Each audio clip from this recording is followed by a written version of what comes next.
नमस्कार, बहुत स्वागत है आप सभी का। मैं हूं आपके साथ नैना यादव और आपका फेवरेट शो लेकर हाजिर हूं, राजनीति। देश की हर उस खबर को हम आज टटोलेंगे जो राजनीतिक दिशा को बदलने का मादा रखती है, एजेंडा सेट करती है, चुनावी बिसात पर जीत और हार के चाल को समझती है। बात करते हैं प्रधानमंत्री नरेंद्र मोदी की। पीएम मोदी ने आज गाली कांड पर कांग्रेस और आरजेडी की जमकर क्लास लगा दी। वो भावुक भी हुए। दरअसल कुछ दिन पहले राहुल गांधी वोटर अधिकार यात्रा कर रहे थे और उस वोटर अधिकार यात्रा के दौरान बिहार के दरभंगा में कांग्रेस के मंच से प्रधानमंत्री की मां को गाली दी गई, जिस पर जमकर सियासत हुई। लेकिन आज जब पीएम मोदी ने गाली कांड का जिक्र किया तो राजनीति में भाषा की मर्यादा का मामला गर्मा गया। सुनने वालों में बिहार की बीजेपी अध्यक्ष भी थी, जिनकी आंखें भी नम हो गई और 4 सितंबर को गोली कांड के खिलाफ बिहार बंद का आह्वान कर दिया गया।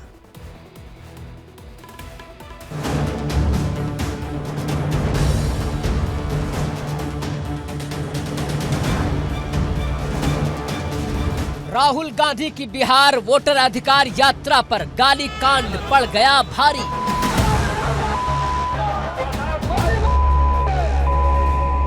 ये नफरत, ये नामदारों का अहंकार, ये कामदार के खिलाफ गाली बनकर के फूटता रहता है। पीएम मोदी ने गाली कांड को मां के अपमान से जोड़कर किया कांग्रेस पर प्रहार। एक गरीब मां के कामगार बेटे को आशीर्वाद देकर प्रधान सेवक बना दिया। ये बात नामदारों को पच नहीं रही है।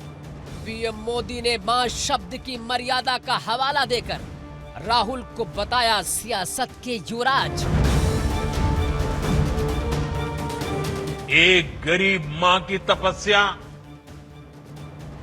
उसके बेटे की पीड़ा, ये शाही खानदानों में पैदा हुए युवराज नहीं समझ सकते। राजनीति में भाषा की टूटती मर्यादा पर भावुक हुए पीएम नरेंद्र मोदी।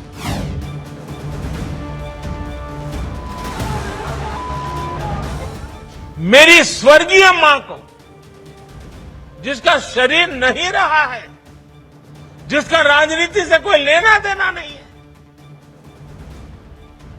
ऐसी मेरी स्वर्गीय मां को भी अपने मंच से गालियां दिलवाने लगे हैं।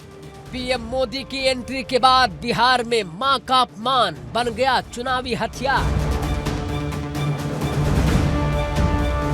आदरणीय प्रधानमंत्री जी की मां जो दिवंगत है, जिनका राजनीति से कोई लेना देना नहीं है, किसी बेटा को ये मन में पीड़ा होगी। हम लोग भी बहुत दुखी हैं कि लोकतंत्र को इस तरह शर्मसार कांग्रेस और महागठबंधन के लोगों ने किया। जो स्वर्गवासी हो चुके हैं उनको भद्दी भद्दी गंदी गाली, इससे बड़ा कोई पाप नहीं हो सकता है। ये टूल किट का हिस्सा है। इस टूल किट में अगला चरण है कि प्रधानमंत्री बिहार में जाकर रोएंगे और कहेंगे ओ देखो मुझे गाली दे दी। वही हुआ।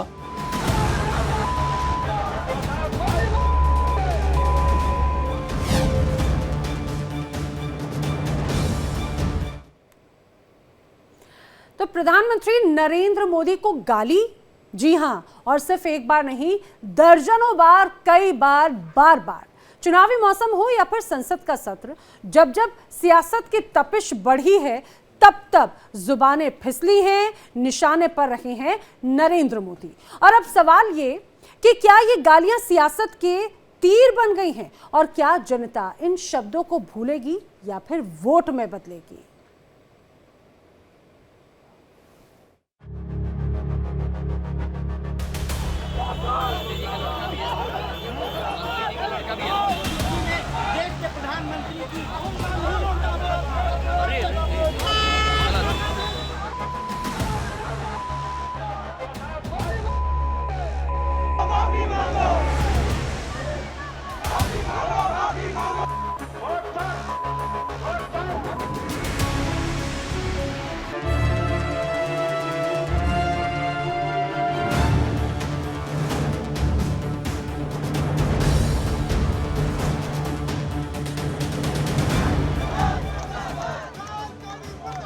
देश भर में गाली कांड को लेकर मचा सियासी घमासान अब बिहार की सियासत में तेजी से गर्मी ला रहा है।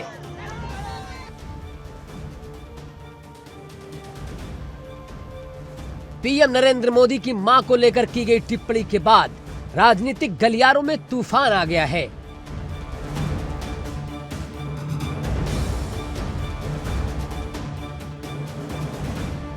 अब पीएम मोदी ने खुद मोर्चा संभाल लिया है। इस समृद्ध परंपरा वाले बिहार में कुछ दिन पहले जो हुआ उसकी मैंने कभी कल्पना तक नहीं की थी। किसी बिहार के मेरे भाई बहन ने कल्पना नहीं की होगी, हिंदुस्तान के किसी व्यक्ति ने कल्पना नहीं की होगी। बिहार में आरजेडी कांग्रेस के मंच से मेरी मां को गालियां दी गई। ये गालियां सिर्फ मेरी मां का अपमान नहीं है, ये देश की मां, बहन, बेटी का अपमान है। दरअसल पीएम नरेंद्र मोदी आज वर्चुअल रैली के जरिए बिहार की जीविका दीदियों को बड़ी सौगात दे रहे थे। इसी दौरान महिलाओं को संबोधित करते हुए वो गाली कांड पर भावुक हो गए और सीधे कांग्रेस आरजेडी को निशाने पर लिया। एक गरीब मां की तपस्या, उसके बेटे की पीड़ा, ये शाही खानदानों में पैदा हुए युवराज नहीं समझ सकते। ये नामदार लोग तो सोने चांदी का चम्मच लेकर पैदा हुए हैं।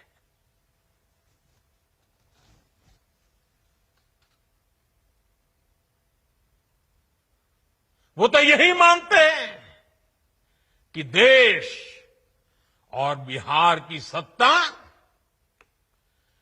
इन्हें अपने खानदान की विरासत लगती है।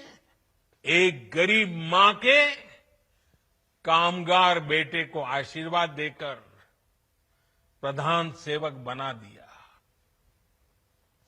ये बात नामदारों को पच नहीं रही है। पीएम के दिल से आवाज निकली तो उनको सुनने वाले बीजेपी के बड़े बड़े दिग्गजों की आंखें नम हो गईं।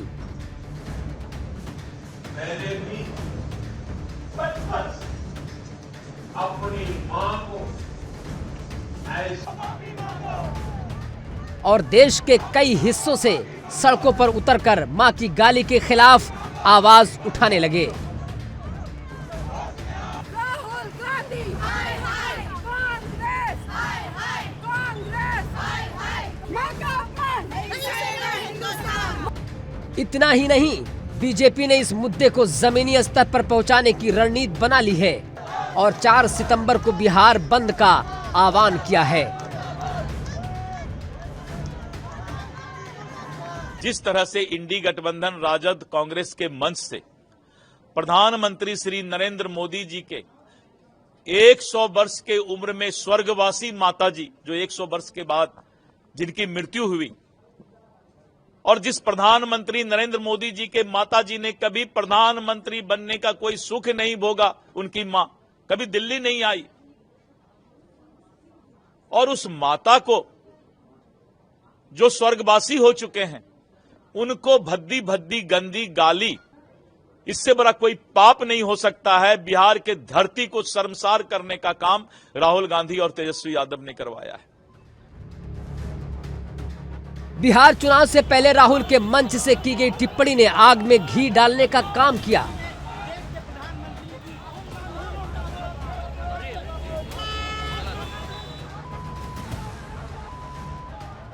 बीजेपी ने कांग्रेस और आरजेडी पर संस्कृत पर हमला करने का आरोप लगाया, तो वहीं आरजेडी ने पलटवार करते हुए कहा कि बीजेपी मुद्दों से भटकाने की कोशिश कर रही है, जबकि बीजेपी का आरोप है कि ये गाली संस्कृति लालू यादव के जंगल राज की विरासत है, जिसे तेजस्वी यादव अब आगे बढ़ा रहे हैं।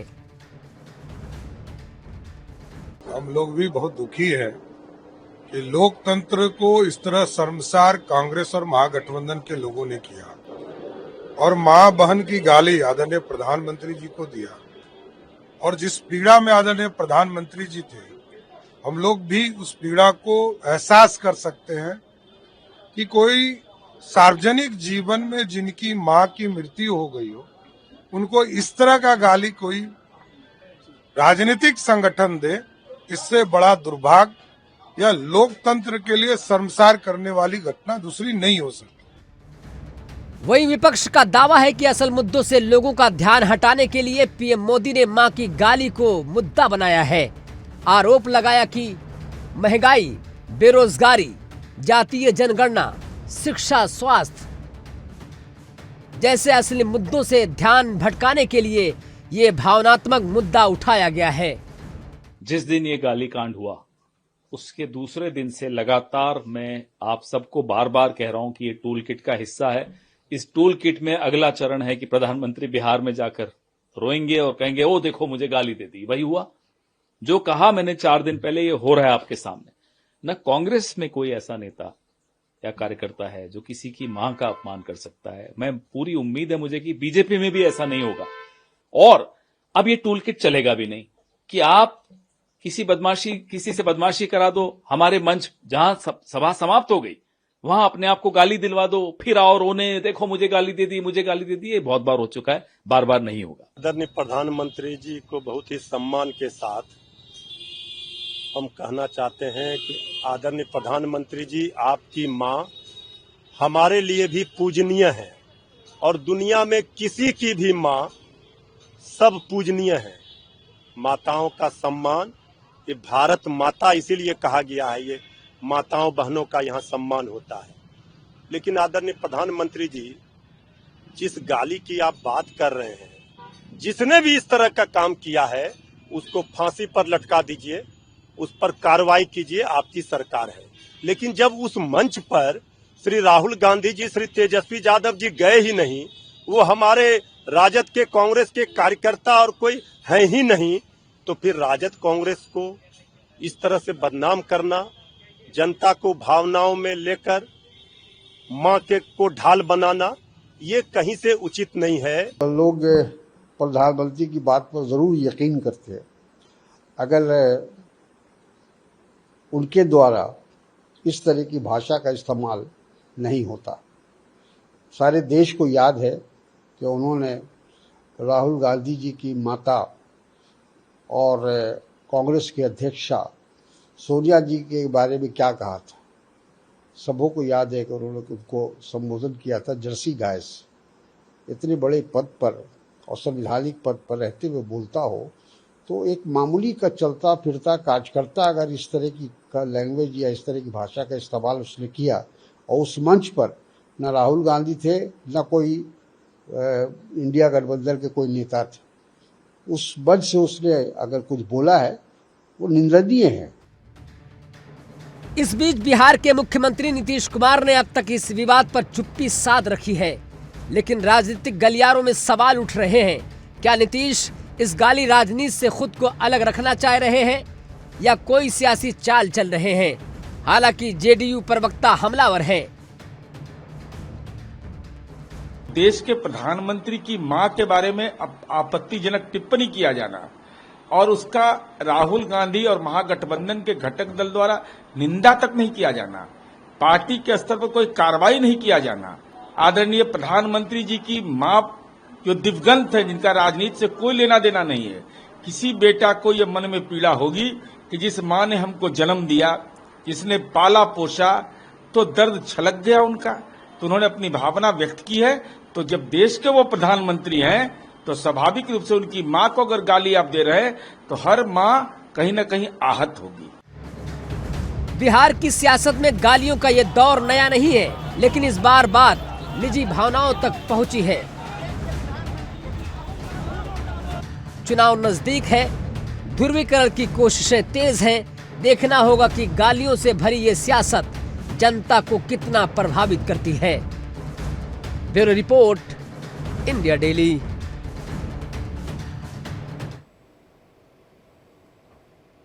अब चलिए आपको बता दें कि पीएम मोदी को आखिर कितनी बार विपक्ष की तरफ से टारगेट किया गया, गालियां दी गईं, जिसका जिक्र प्रधानमंत्री मोदी ने खुद किया है।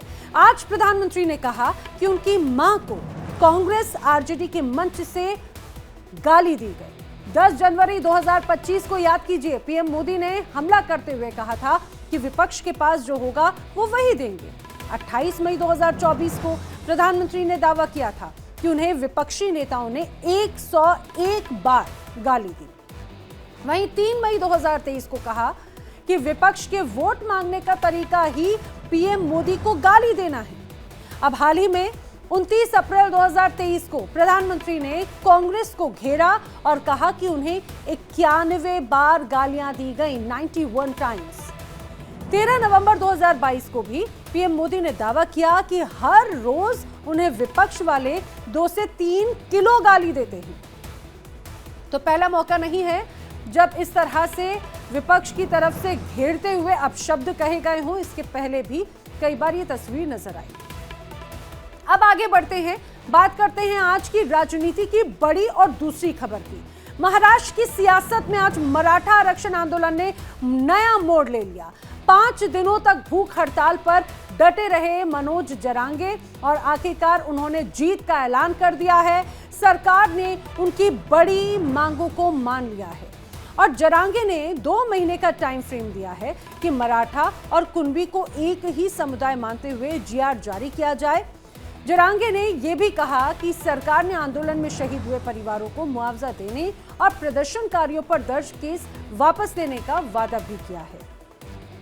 महाराष्ट्र की राजनीति में मराठा आरक्षण आंदोलन हमेशा से एक विस्फोटक मुद्दा रहा है और इस बार इस आंदोलन की कमान संभाली मनोज जरांगे ने, जिन्होंने पूरी राज्य की राजनीति को एक तरह से हिलाकर रख दिया। जरांगे पिछले 5 दिनों तक बगैर पानी, बगैर खाना, सिर्फ अपने हौसले के दम पर टिके थे। जरांगे ने कहा कि सरकार ने आंदोलन में जान गंवाने वाले परिवारों को मुआवजा और प्रदर्शनकारियों पर दर्ज केस वापस लेने का वादा भी किया है। मुझे इस बात की खुशी है कि आज ये अनशन यहाँ समाप्त हुआ है और विशेष रूप से मैं बधाई देना चाहता हूँ हमारी कैबिनेट सब कमेटी को, जिन्होंने इसके ऊपर बहुत अच्छा कार्य किया। जो उनकी सबसे अहम मांग थी कि हैदराबाद गैजेटियर को लागू करना चाहिए, उस मामले में हमारा कोई दूसरा मत नहीं था, लेकिन उस मांग के साथ उनका जो कहना था कि इसको एक साथ सभी को आप लागू कर दीजिए, तो हमने उनको ये समझाने की कोशिश की कि आरक्षण जो होता है वो समूह को नहीं, वो व्यक्ति को होता है। व्यक्ति को आरक्षण मांगना पड़ता है, इसलिए इस प्रकार का निर्णय नहीं हो सकता। उसके लिए कोई न कोई सबूत देना पड़ता है। सबूत के तौर पर ये हैदराबाद गैजेटियर काम में आएगा, क्योंकि हैदराबाद गैजेटियर में जब उनके दादा परदादा का नाम ये कुणबी जाति में अगर रहेगा तो उसका फायदा उनको मिलेगा और नियम के अनुसार उनको उसका सर्टिफिकेट मिलेगा, उनको आरक्षण मिल पाएगा। उन्होंने भी कल एक प्रकार से इस बात को स्वीकारा कि सबको एक साथ, जिसको उन्होंने सरसकट कहा था, वो नहीं हो सकता है, क्योंकि कोर्ट का आदेश वैसा नहीं है। कोर्ट के आदेश के खिलाफ अगर कोई कार्रवाई करेंगे तो कोर्ट उसको खारिज कर देगा। उन्होंने भी वो स्वीकारा, तो हमारे लिए फिर मार्ग आसान हुआ। मनोज जरांगे पाटिल इनको धन्यवाद देता हूँ और उनका अभिनंदन भी करता हूँ। यहाँ पर जो उनकी मांगे थी, सरकार ने भी बहुत ही पॉजिटिव और प्रैक्टिकल रहकर उसे पूरा किया। इसमें हमारे मुख्यमंत्री देवेंद्र जी, मैं स्वयं, हमारे अजीत दादा, हम तीनों ने बैठकर इस पर पूरी तरह सकारात्मक विचार कर एक संवेदना रखते हुए इस निर्णय को किसी का नुकसान ना हो और मराठा समाज को भी न्याय मिले, ये ऐसी भूमिका हमने कायम रखी है। पहले भी रखी थी, आज भी है, कल भी है। और अब बात कर लेते हैं भारत में घुसपैठ करने वाले अवैध नागरिकों की। गृह मंत्रालय ने ऐसे लोगों के खिलाफ नोटिफिकेशन जारी किया है और अब बगैर वीजा और नकली पासपोर्ट बनाकर रह रहे लोगों पर सख्त एक्शन होगा। अब उनकी खैर नहीं है। हालांकि घुसपैठ के मुद्दे पर सत्ता पक्ष और विपक्ष के बीच जुबानी जंग अभी भी जारी है।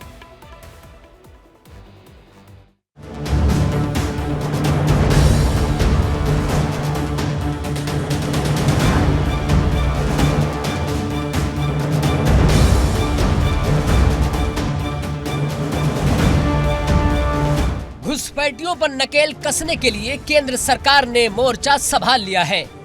गृह मंत्रालय ने इसके लिए नोटिफिकेशन भी जारी कर दिया है। जानकारी के मुताबिक इमिग्रेशन एंड फॉरेनर्स एक्ट 2025 का नोटिफिकेशन हो गया है जारी। इसके तहत अब बिना वीजा से आने वालों को 7 साल की जेल होगी और 10 लाख रुपए का जुर्माना लग सकता है। इस बीच अवैध घुसपैठ पर सियासत का पारा चढ़ता जा रहा है और अब इस बहस में एंट्री हो चुकी है ममता बनर्जी की। दरअसल कोलकाता के मैदान इलाके से तृणमूल कांग्रेस के मंच को हटा दिया गया, जिसके बाद ममता बनर्जी केंद्र सरकार पर हमलावर हो गयी। It is unethical, unconstitutional, undemocratic, unethical and misuse of BJP power. They want to use army for their own purpose. They don't care internal security. They don't take care border security. They don't care the external security. They only care in Bengal, of course, all India Trinamool Congress. लेकिन जितना करेगा इसका result इतना बुरा होगा, ये नहीं करना चाहिए। पश्चिम बंगाल की मुख्यमंत्री ने साफ कहा कि वो एनआरसी नहीं मानेंगी, वो सीएए नहीं मानेंगी और घुसपैठिया कौन है ये दिल्ली तय नहीं करेगी। यानी ये मामला अब भी सियासत का केंद्र बना हुआ है। ममता बनर्जी का जो आरोप है वो बिल्कुल निराधार है। अगर आर्मी ने उसको हटाया तो उसकी कोई ना कोई वजह रही होगी। बिना वजह के आर्मी कभी बीच में नहीं आती है।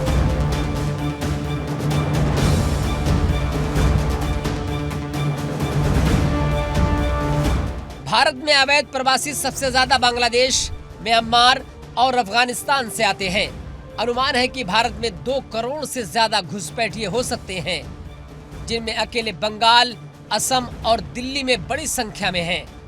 बताया जा रहा है कि नया कानून इन्हीं पर रोक लगाने की कोशिश है, लेकिन इसी पर खड़ी हो गई है वोट की सियासत। और अब सामने है विपक्ष, क्योंकि बिहार चुनाव से पहले एसआईआर पर सियासी मुद्दा हावी होने शुरू हो चुका है और एसआईआर की कवायद भी घुसपैठियों की पहचान करने के लिए। हालांकि बाद में राहुल की ये यात्रा एटम बम और हाइड्रोजन बम पर आकर टिकी, जिस पर बीजेपी हमलावर हो गई। राहुल गांधी को सांसद बनने का भी अधिकार नहीं है।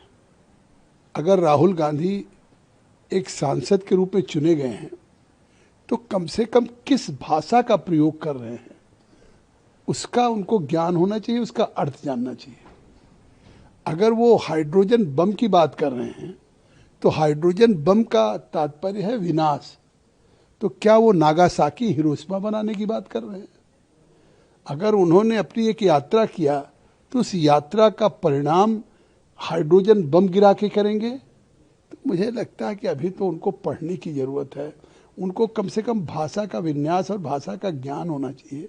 देश जानता है कि उन्होंने पहले भी जो बम फोड़ने की बात कही थी वो दिवाली के पटाखे की तरह ठुस हुआ है।